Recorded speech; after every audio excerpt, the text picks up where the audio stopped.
Streaming fans, so welcome back to Gedgehammer Reviews. Now, we're smashing through the biggest movies and TV shows, one hammer at a time, and this time we are talking about Prime's Ride or Die. And I have to admit, this caught me a little off guard. I went in expecting a fairly standard action comedy series, just something to stick on in the background, but instead it ended up I really flew through the series.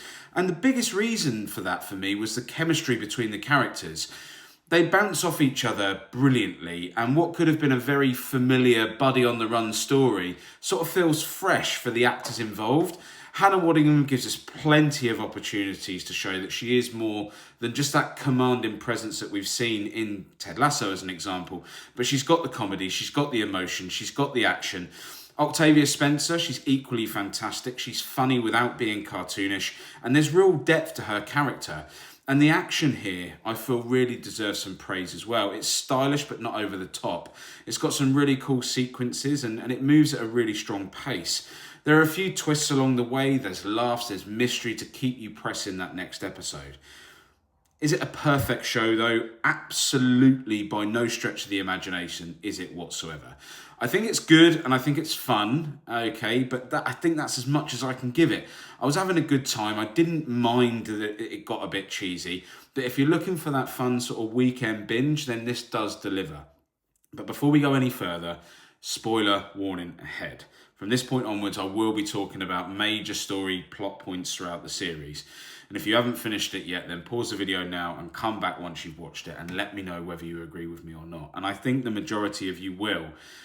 Now, this really let the show down for me.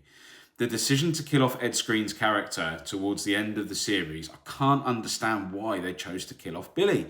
He was one of the most charismatic characters in the entire series. Every time he was on screen, I was really enjoying what he was bringing, the relationship with Hannah and how that was developing. And for me, that became one of the show's highlights. But his death happens right near the end of the season. It's not something that hangs over the entire series, but when it happens, it changed how I felt going into that final episode. Instead of feeling excited, I was wondering why they removed one of their strongest supporting characters. He seemed to have so much fun with the role, and there was loads more to offer. Now, there may be a bigger plan going forward if we do end up getting a bigger series, and I certainly hope so. I feel that he stole every scene that he was in. But despite that frustration, I did have fun with this. I watched it with my wife. It's funny, it's fast moving, it's packed with entertaining action. And it's exactly the sort of series that's perfect, like I say, for that sort of weekend binge, Sunday afternoon TV.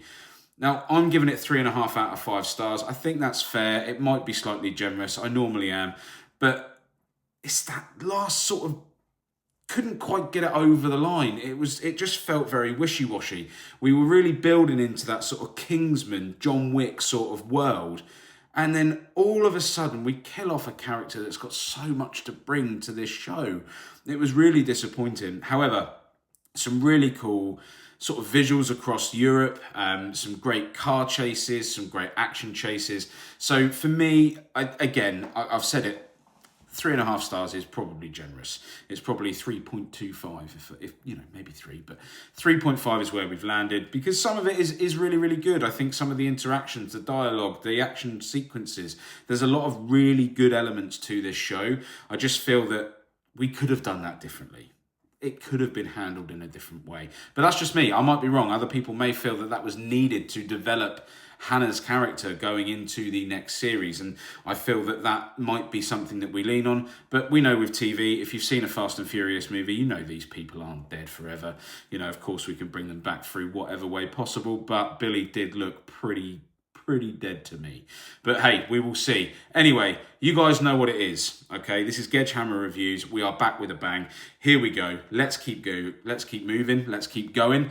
But let's keep on smashing. Have an amazing day. I will catch you on the next review. We've got a couple of the sort of new Netflix rom-coms coming up, so that's what we're going to delve into next. But hey, thank you for watching, guys. Remember to like, subscribe as always, and I will see you soon.